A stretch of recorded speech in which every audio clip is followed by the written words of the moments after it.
비아쌤의 좌충우돌 수업 이야기.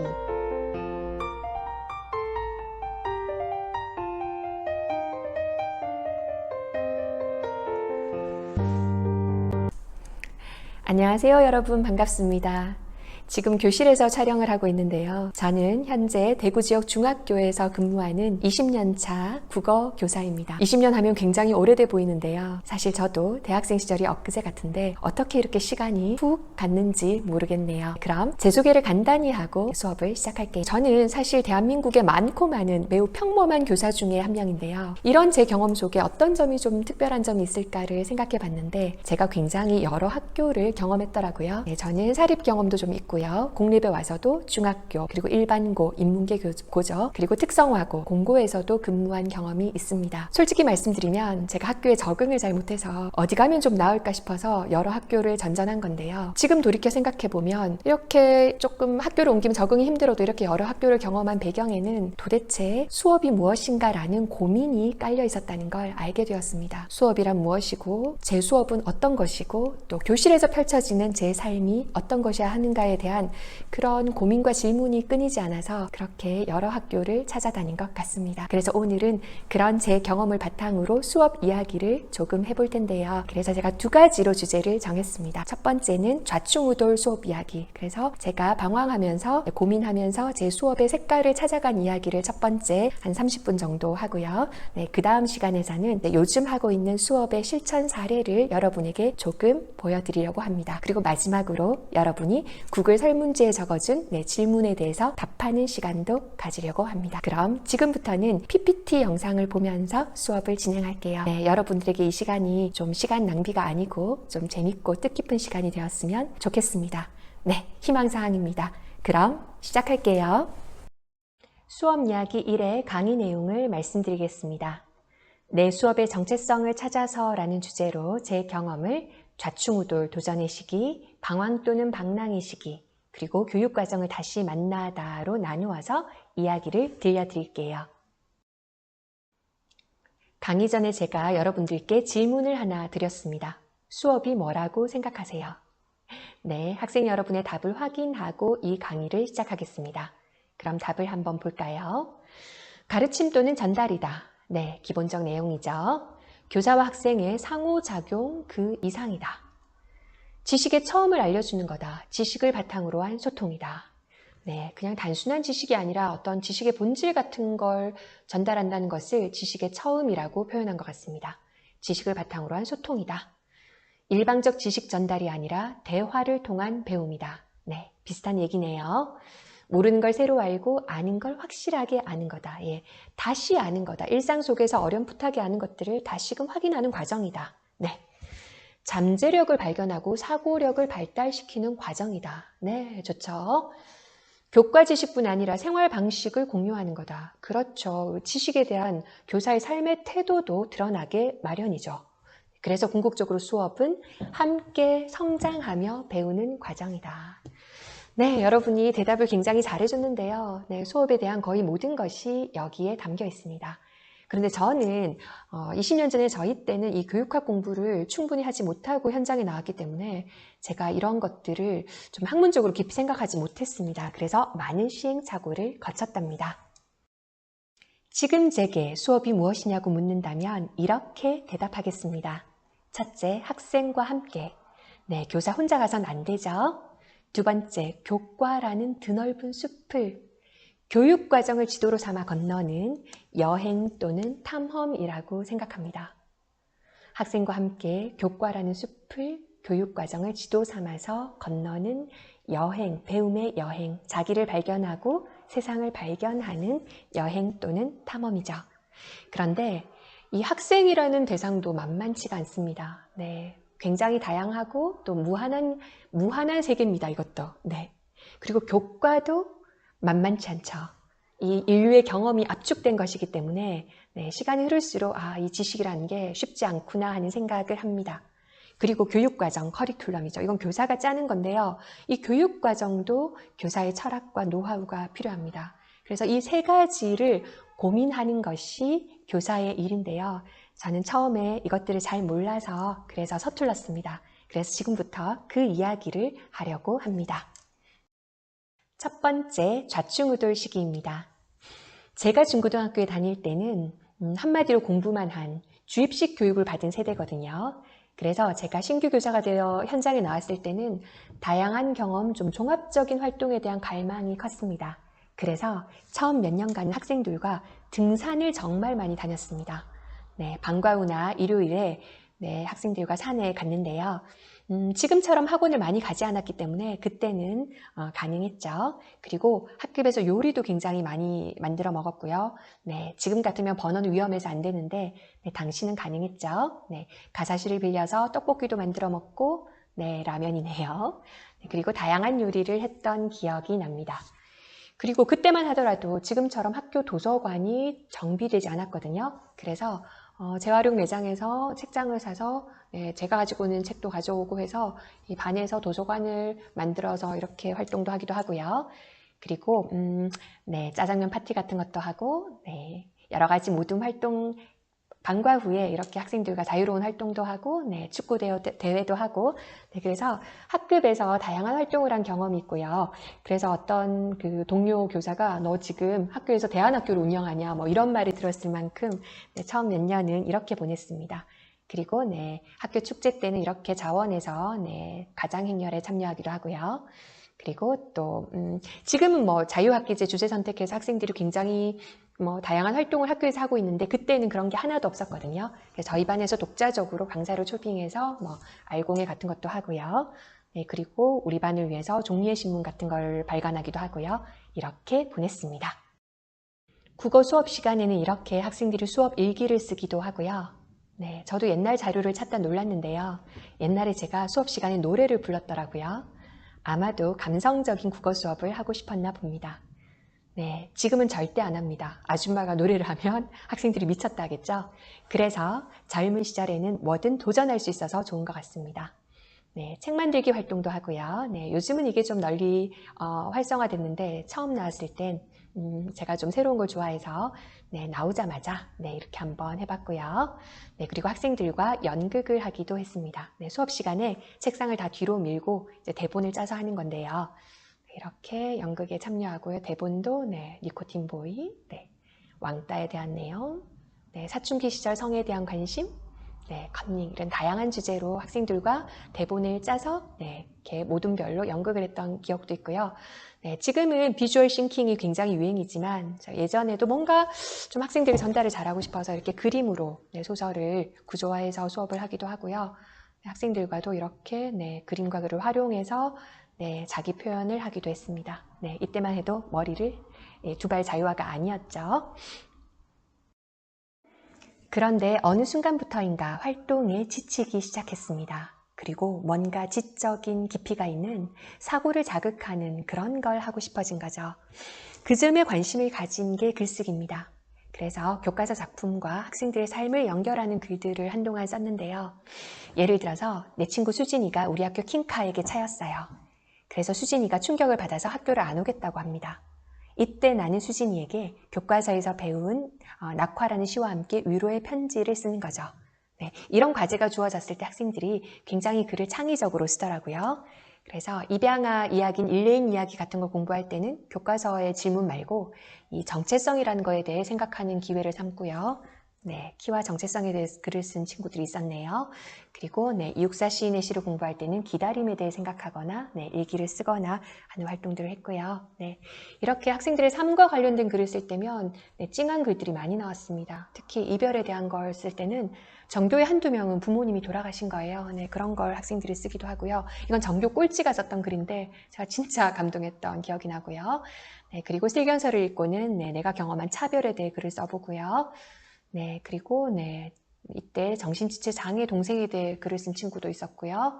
네, 그리고 입장을 받고 글을 쓰기도 했습니다. 아버지 입장에서 내가 태어난 과정을 쓰는 거죠. 네, 부모님께 미리 이제 그때 어떤 일이 있었는지를 듣고 와서 이제 수업 시간에 아빠 입장에서 건우가 이렇게 응애응애 나온다 이렇게 글을 쓰고요. 네, 어머니 입장에서 네, 1995년 아기를 가졌는데 네, 낳기 어려울 거라고 했는데 이렇게 결심을 하고 낳은 과정들을 내 입장에서 써보면 학생들이 굉장히 부모님께 감사하는 마음을 갖더라고요. 네, 그리고 소설 같은 걸 할 때는 네, 좀 도전적인 그런 주제를 삼았습니다. 김첨지는 살인범인가 아닌가 이렇게 글을 쓰고요. 네, 이게 아마 하나훈 시인의 시를 공부할 때인 것 같은데요. 네, 한센병 같은 병을 가지고도 인생은 살 가치가 있는가에 대한 학생들이 글을 쓰고요. 네, 그리고 네, 정의를 추구하는 게 왜 필요한가? 네, 우리 시대에 필요한 정의는 무엇인가에 관련 글을 읽고도 쓰고, 네, 표준어와 방언 같은 걸 공부할 때는 정부가 전국의 사투리를 다 없애려고 한다. 나는 항의하는 내용을 게시판에, 청와대 게시판에 쓰려고 한다. 이런 내용으로도 쓰고요. 네, 이때는 청와대 게시판이 없었는데 지금 진짜 청와대 게시판이 생겼죠. 네, 그리고 서동과 선화공주를 할 때는 서동은 선화공주를 과연 사랑했나? 이게 과연 진짜 사랑인가? 이렇게 좀 도전적인 질문으로 글을 한동안 썼고 또 지금 자료는 없지만 시와 소설 수필도 꽤 많이 쓴 시기를 보냈습니다. 그런데 새로운 시도를 하면 할수록 뭔가 길이 보이는 게 아니라 점점 힘들어지기 시작했습니다.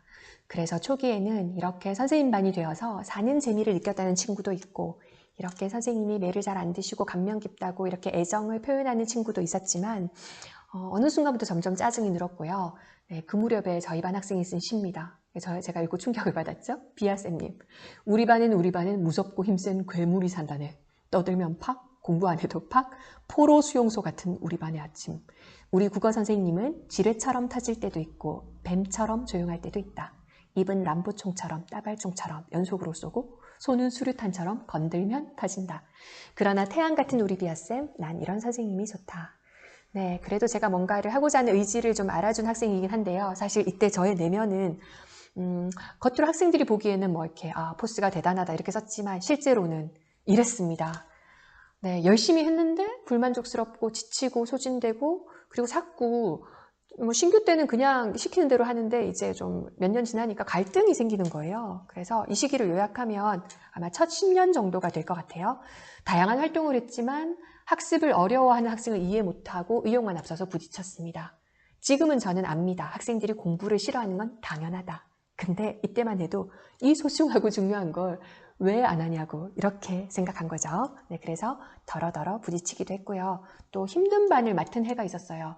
그런 해에는 진짜 모든 보람이 이렇게 사라지면서 이렇게 교직사회 회의가 들기도 하고요. 네. 이 무렵에 대학원을 시작했는데 공부란 게 그렇잖아요. 바로 답이 나오지 않죠. 그래서 답을 찾지 못한 시기였고요. 그리고 제가 뭔가 새로운 활동을 하고 계속 뭔가를 국어 수업을 고민할수록 이제는 반복되는 진도도 싫고 교과서도 싫고 학교의 틀도 답답하고 네, 굉장히 이 학교라는 틀에서 너무 가슴 답답함을 느껴서 그래서 굉장히 힘들기도 했습니다. 그래서 떠나야겠다고 생각했습니다. 여러 학교 중에서 제가 지원한 곳은 특성화고 공고인데요. 뭔가 마음대로 할 수 있을 것 같았거든요. 입시가 없으니까요. 그런데 그곳에는 더한 방황이 기다리고 있었습니다. 지금 생각하면 긍정적으로 방랑이라고 이야기하는데요. 제 교직 인생에서 가장 힘들었던 시기입니다. 공고는 제가 예상한 것과 달랐습니다. 네, 학교 풍경 중에 하나인데요. 이렇게 기계들이 있죠. 네, 학생들이 실습이 위주고 이제 국어, 영어 이런 과목은 정말 일주일에 2시간 조금 공부합니다. 그래서 제가 아무리 수업을 하려고 해도 학생들이 이렇게 제가 수업을 한 20분 정도 수업을 끝내면 학생들이 너무 졸아서 이제 수업을 마쳤는데요. 학생들이 이렇게 하나도 빠짐없이 엎드려서 자는 모습 제가 너무 놀라서 제가 이날은 일부러 폰으로 사진을 찍었습니다. 그래서 이 학생들과 어떻게 수업을 할까 고민하다가 저는 일단 이 학생들이 책을 한번 읽었으면 좋겠는 거예요. 교과서가 아니라도요. 그래서 고르다 이 책을 골랐는데요. 만화책입니다. 만화인데 사회의 여러 면을 훑으면서 굉장히 창의적이고 많은 생각을 하게 하고 마음을 찌르는 만화예요. 그래서 이 만화책 한 권은 성공했습니다. 정말 열심히 읽더라고요. 네, 딱 한 명이 자고 있어요. 저 뒤에 보시면. 네, 그리고 정말 열심히 읽고 학생들이 묻는 거예요. 선생님 이게 무슨 말이에요? 주제가 뭐예요? 얘는 왜 이래요? 이게 진짜 사고를 자극하는구나. 이런 생각을 해서 이렇게 성공한 작품이 한두 편 있지만 대부분의 수업은 실패로 돌아갔습니다.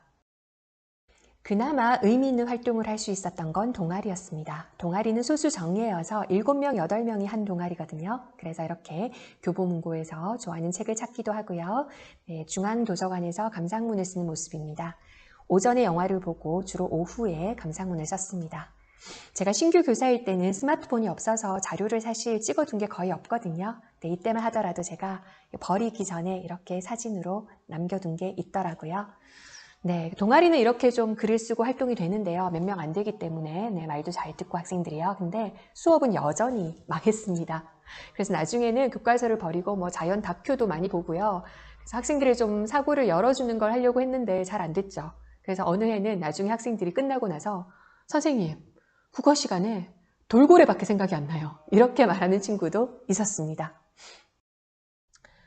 이 공고에서 제가 학생들에게 맞는 수업 방법을 찾지 못해서 늘 좌절하고 또 제가 이것밖에 안 되나 자책한 나날이었지만 잊지 못할 추억이 하나 있습니다. 제가 여기서 뭘 할 수 있을까를 고민하던 중에 교육청에서 책쓰기 동아리 공문이 왔거든요. 지원금 100만 원을 준다는 거예요. 그래서 제가 신청을 해서 당첨이 됐어요. 그래서 이 100만 원을 들고 2번에 걸쳐 학생들과 여행을 떠났습니다. 근데 이 여행은 학교에서 하는 수학여행처럼 막 프로그램을 짜는 게 아니라 말 그대로 자유로운 도보 여행이었어요. 학생들이 모여서 한 달 동안 모여서 계획을 짜고 교통편도 전부 다 대중교통만 이용했거든요. 그렇게 하나하나 차근차근 그래서 그 여행의 묘미를 있는 그대로 맛볼 수 있는 여행이었고 또 그때 날씨가 너무 좋아서 제게도 잊지 못할 여행이 됐습니다. 그래서 1박 2일씩 2번을 다녀왔습니다. 네, 민박집에서 저희는 이렇게 글을 썼습니다. 그래서 이 도보 여행의 경험을 이렇게 책으로도 냈는데요. 네, 원래 책 출판 비용으로 100만 원을 써야 되는데 저희는 100만 원을 여행 경비로 다 써서 책은 종이질도 그렇게 좋게 내진 못했는데요. 그래서 학생들의 글을 보면 난 평일이든 주말이든 맨날 PC방 가서 게임만 했는데 선생님과 같이 가보니까 너무 좋았다. 네, 움직이는 걸 진짜 싫어하는데 산에선 힘들었지만 정말 많이 움직이고 정말 열심히 다녔다. 난 집구석에 박혀 살아서 밖에 나가지 않는다. 교통도 모른다. 그런데 지리산 도보 여행을 계기로 자유를 맛봤다. 안내판을 찾아다니며 길을 찾으며 걷는 게 너무 좋았다. 학생들이 스스로 지도를 보고 길을 찾아가고 하나하나 이렇게 하는 과정이 저는 굉장히 교육적으로 정말 의미 있구나 하는 걸 느꼈습니다. 그래서 지금은 아마 다시는 못할 추억인데요. 왜냐하면 이 세월호 이후로 안전사고에 대한 위험이 커져서 지금 이런 걸 주말에 학생들과 함께 이렇게 자유로운 여행을 계획하기가 어려운 시기가 됐죠. 또 그게 맞고요. 안전이 중요하니까요. 그래서 제가 이 3년간의 저의 공고 시절을 돌아보면 정말 제가 제대로 한 것도 없고 선생 노릇도 잘 못했고 늘 학생들에게 화를 내고 이해를 잘 하지 못했고 학생들을요. 이렇게 보냈지만 여기를 떠나고 나서 이 시절이 저에게 가장 중요한 시기였구나 하는 걸 깨달았습니다. 저는 중학교에만 있었으면 학생들이 왜 공부를 싫어하는지를 이해를 못했을 거예요. 그리고 학생들의 평균적인 이 수준도 제대로 파악을 못했을 겁니다. 근데 학생들이 공부를 어려워하고 힘들어하는 그 와중에서 3년을 보냈고 그리고 또 모든 교육은 학생에게 맞아야 된다는 그런 생각을 아주 강하게 배운 시기였습니다. 그래서 저는 지금 이 학생들을 저의 스승이라고 생각하고요. 근데 저는 여기서 솔직히 잘 못했습니다. 그래서 길에서 마주치면 부끄러워서 솔직히 숨을 것 같아요. 이제 남은 학교가 일반고, 인문계고 하나여서 일반고로 지원해서 옮겼습니다. 그런데 여기 와보니 내신 때문에 되는 일이 없었습니다. 여러분도 아시다시피 일주일에 4시간 국어 수업이면 1시간씩 쪼개서 4분의 선생님들이 들어가는 방식이죠. 그러다 보니까 제가 일주일에 1~2시간으로는 진도 나가는 수업밖에 할 수가 없었습니다. 정말 그 바쁜 와중에 간신히 1시간을 빼서 화면에 보시는 활동을 하기도 했는데요. 한계가 굉장히 많았죠. 일단 시간이 없었습니다. 이 활동은 교과서에 대화하기 단원이 나와서 학생들이 제비뽑기를 해서 대화할 친구를 정해서 1시간 동안 조용히 대화를 나누는 건데요. 중학생이면 시끄러워서 잘 안 될 수업이지만 고등학생이기 때문에 또 이때 굉장히 답답함이 있잖아요. 그래서 학생들이 조용조용하게 정말 깊이 있는 대화를 많이 한 시간이었습니다. 저는 한 반이 학생 수가 홀수여서 한 명이 남았어요. 그래서 그 학생은 저와 대화를 했는데요. 저도 이 학생과 어떤 학생과 이렇게 무슨 담임 상담이 아니라 정말 인간 대 인간으로 이렇게 1시간 대화를 해본 적이 없거든요. 그래서 저는 지금도 좋은 추억으로 기억하고 있는데 소감은 끝이 웃겼습니다. 선생님도 사람이라는 걸 알았다. 새로 알게 된 게 이거다. 이런 내용을 썼고요. 또 그리고 이제 수업을 하고 나서 조금씩 시간을 내서 시로 표현을 하고 좀 글도 쓰고 했지만 일단 시간 자체가 없었고 또 이 내신을 대비해야 되기 때문에 제가 활동을 좀 하다가 또 다른 선생님들이 하시는 방식으로 또 교과서도 정리를 해주고 이렇게 해서 제 수업의 길을 좀 찾기가 어려웠습니다. 기말고사 치고 나서 일주일 정도 방학 전에 시간이 있을 때는 이렇게 자유롭게 활동을 해보기도 했는데요. 네, 신문에서 마음에 드는 말들을 오려서 자유롭게 지금 자기를 표현해 보는 겁니다. 그래서 학생들이 수행평가가 아닌데도 즐겁게 참여하는 걸 보고 이 고등학생들은 정말 자기 표현의 욕구가 있구나 하는 걸 제가 많이 느꼈습니다. 그래서 이렇게 자신의 고민을 표현하기도 하고요. 확 엎어버리고 싶다는 거죠. 네, 그리고 이것도 자신의 모습, 자화상입니다. 그리고 자신의 마음을, 감정을 여러 단어로 표현했고요. 이게 2014년인데요. 마침 세월호 사건이 터진 후였는데 주제가 자유주제였는데도 이런 아픔을 표현한 친구도 있었습니다. 학생들이 정말 따뜻하고 감수성이 예민한 거죠. 일반고에서 또 기억에 남는 한 가지는 한 해의 마지막 수업이던 날이었습니다. 보충 수업 시간이었는데요. 방학 직전까지 보충 수업이 있었던 거죠. 그런데 저는 이 마지막 수업 시간에, 그것도 저녁에 어두울 무렵에 이렇게 문제지를 푸는 것이 영 서글펐습니다. 그래서 가벼운 활동을 준비했습니다. 사진에서 보는 것처럼 학생들이 한 해 동안 고마움을 느낀 친구들에게 편지를 쓰는 건데요. 저는 그날 깜짝 놀랐습니다. 학생들이 너무 열심히 써서요. 보통 10장 이상 쓰더라고요. 물론 문제지를 안 풀어서 좋아서 그랬을 수도 있지만 개인적으로는 학생들의 따끈따끈한 감성과 자발성을 확인한 시간이었습니다. 그래서 이렇게 편지들을 칠판 가득 붙이고요. 마치 보물찾기를 하듯이 학생들이 앞으로 나와서 자신에게 보내진 편지들을 찾아가는 거예요. 보통 몇 장 이상씩 다 가져갔고요. 그렇게 한 해를 따스하게 마무리한 기억이 있습니다. 학생들이 제게도 또 편지를 보내주기도 했었는데요. 선생님 수업이 제일 재밌다는 말이 제일 고맙더라고요. 하지만 저는 이럼에도 불구하고 늘 마음이 편치 않았습니다. 내신 때문에 제가 원하는 수업을 제 리듬대로 하지 못하고 늘 지식을 시험 대비해서 정리를 해줘야 되고 또 글쓰기를 충분히 하지 못하고요. 국어교육에서 굉장히 중요한 부분인데요. 그리고 또 제가 원치 않는 작품들을 가르치는 일도 있었습니다. 관동별곡 같은 것들은 저는 개인적으로 가치를 별로 못 느끼거든요. 송강정철은 동인 백정이라고 불릴 만큼 당대에 반대편에 있던 사람들을 무수히 죽인 사람입니다. 그래서 이렇게 작품을 자유롭게 좀 가르치기도 어렵고 그래서 결국은 인문계 고등학교를 떠나서 중학교로 돌아가기로 합니다. 그래서 제가 공고에서와 마찬가지로 동아리 시간에 특히 좀 학생들과 재미있는 시간을 보냈었는데요. 제가 떠나고 나서 학생들이 이렇게 문자를 보내왔을 때는 내가 계속 일반고에 있었어야 하나 후회를 많이 하기도 했습니다. 아무튼 이 시기를 좀 정리해보면요. 제가 공고와 일반고에 있었을 때는 다양한 학생들을 만나면서 이제 비로소 학생이 한 사람 한 사람이 인간으로 보이기 시작한 시기였습니다. 학생들은 백지 상태로 학교에 오는 게 아니라 각자 자기 삶의 온갖 문제들을 끌고 또 자기의 온갖 내면에 여러 가지 복잡한 그런 것들을 갖고 학교에 오거든요. 그래서 지금 학생의 상태가 공부를 하기 어려울 수도 있고 또 여러 가지 그런 게 있는데 이제 그런 것들이 이제 피부로 조금 보이기 시작한 시기였고요. 또 일반고에서는 모든 종류의 수업이 가능할 만큼 학생들이 중학생에 비하면 굉장히 의젓하거든요. 그럼에도 내신과 입시 때문에 이 자유로운 수업을 하지 못하는 것에 깊은 회의를 느꼈습니다. 특히 당시에 자소서를 썼는데요. 국어 수업을 그렇게 많이 오랜 시간 받고도 학생들이 2쪽짜리 자소서를 쓰기 힘들어하는 것을 보고 과연 국어 교육이 이래서 되나 그렇게 회의를 많이 느꼈고요. 또 그렇지만 좀 긍정적인 면은 제가 이제 학생의 눈높이에서 교과를 바라보기 시작했습니다. 학생의 눈높이에서 학생에게 맞게 아마 그 공고의 경험이 가장 큰 도움이 됐을 텐데요. 그래서 제가 이때부터는 학생들과 크게 갈등을 빚지 않고 수업을 좀 진행하기 시작했다고 볼 수 있습니다. 이런 과정을 거쳐서 저는 중학교에 다시 돌아왔습니다. 이 시기는 제가 교육과정을 새롭게 생각한 시기인데요.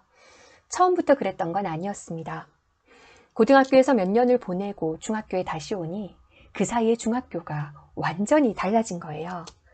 저는 고등학교에 가기 전에는 학교폭력위원회 이런 거는 잘 몰랐거든요. 자잘한 다툼은 있었지만요.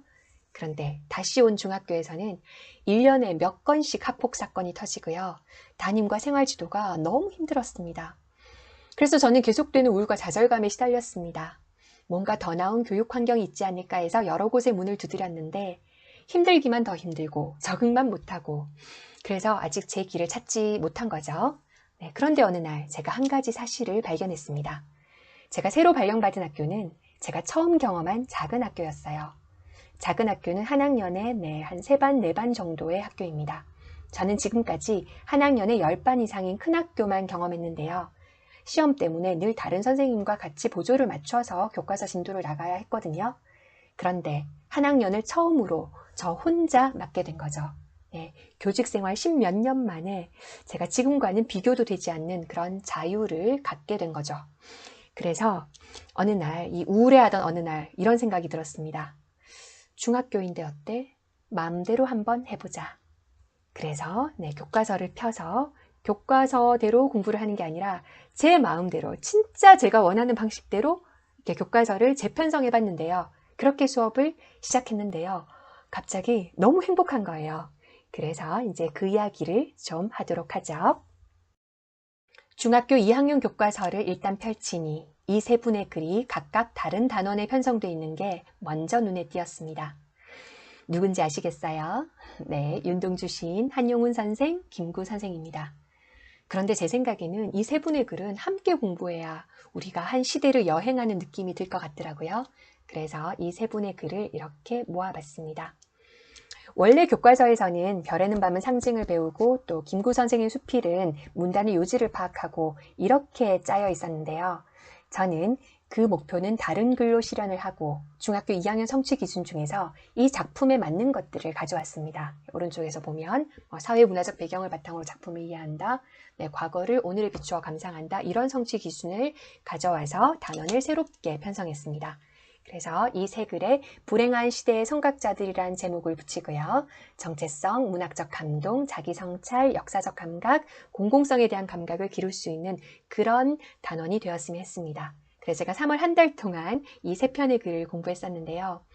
그동안 교과서의 노예로 살다가 이렇게 3월 첫 시간에 제가 사랑하는 이 별에는 밤 수업을 하니까 제가 처음으로 학교를 다니면서 좀 학교 가는 길이 즐겁고 행복하다 이런 생각이 들었습니다. 그만큼 교사에게는 자기가 가르치는 내용이 중요한 거죠.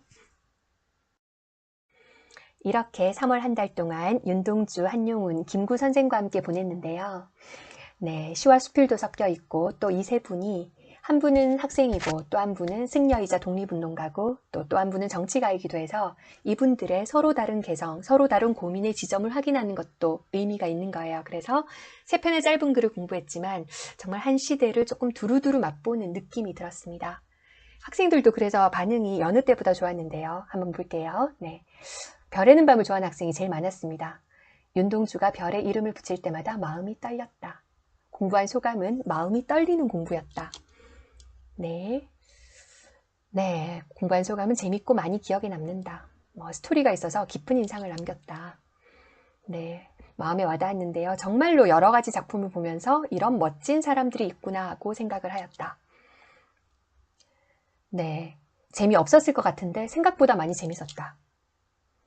네, 보고 싶은 마음을 너무 아름답게 표현했고요. 그 독립을 표현하는 마음이 참 좋았다. 네, 한용운 험상궂게 생겨서 거친 이미지로 보였는데 시를 읽으니 부드러운 매력이 와닿아서 나룻배와 행인이 좋았다. 그리고 그의 시를 읽으니 그 시대로 가는 환상을 느꼈고 가슴을 울렸다. 역사적인 인물을 알게 되어서 정말 재밌었다. 학생들이 이분들을 이름만 알다가 이분들의 생각 속으로 좀 들어가니까 뭔가 배우는 느낌이 다른 거죠. 그리고 윤동주, 한용운, 김구를 배워서 너무 좋았다. 다음에 배우면 한 번 더 해보고 싶다. 이런 평가를 내렸습니다. 이 작은 성공의 경험을 계기로 저는 이때부터 한 학기 교육과정, 커리큘럼이라고 하죠. 이 전체를 미리 짜서 수업을 시작했습니다. 제 수업이 어느 정도 정체성을 갖기 시작했고요. 그리고 교사로서의 정체성도 좀 더 풍부해졌습니다. 각 교과 교육의 활동을 이끄는 지도가 교육과정이고요. 교사는 교육과정 전문가입니다. 그리고 교육과정, 제가 짜는 커리큘럼에는 언제나 제가 추구하는 목표와 가치가 담겨 있습니다. 이건 저희는 모든 지식을 다루는 게 아니라 탐구할 만한 가치가 있는 지식을 다루는데요. 저는 파이너가 말한 대로 우리 자신과 우리가 처한 역사적 상황을 이해하도록 돕는 지식, 그리고 현대에 더 중요하죠. 윤리적이고 심리적인 지식을 추구합니다. 그리고 이런 것들을 제 커리큘럼 안에 담고자 하고요. 사실 교사가 남이 하는 말을 앵무새처럼 되풀이하면 정말 공허해지기가 쉽거든요. 그래서 여러분들이 각자가 추구하는 가치를 이렇게 커리큘럼 안에 담아낼 수가 있을 때 정말 교사로서도 보람 있는 어떤 수업을 할 수 있다고 생각합니다. 좌충우돌 수업 이야기 첫 번째, 내 수업의 정체성을 찾아서는 이 정도로 마무리하고요. 다음 영상에서는 빛깔 있는 수업 디자인하기라는 주제로 수업 실천 사례를 가볍게 살펴보겠습니다. 그럼 여러분 다음 영상에서 만나요. 제가 30분을 채워야 돼서 짧은 시로 수업을 마무리하겠습니다. 진정한 여행, 나짐 히크메트. 가장 훌륭한 시는 아직 씌어지지 않았다. 가장 아름다운 노래는 아직 불려지지 않았다. 최고의 날들은 아직 살지 않은 날들. 가장 넓은 바다는 아직 항해되지 않았고, 가장 먼 여행은 아직 끝나지 않았다. 불멸의 춤은 아직 추워지지 않았으며, 가장 빛나는 별은 아직 발견되지 않은 별. 무엇을 해야 할지 더 이상 알 수 없을 때, 그때 비로소 진정한 무엇인가를 할 수 있다. 어느 길로 가야 할지 더 이상 알 수 없을 때, 그때가 비로소 진정한 여행의 시작이다.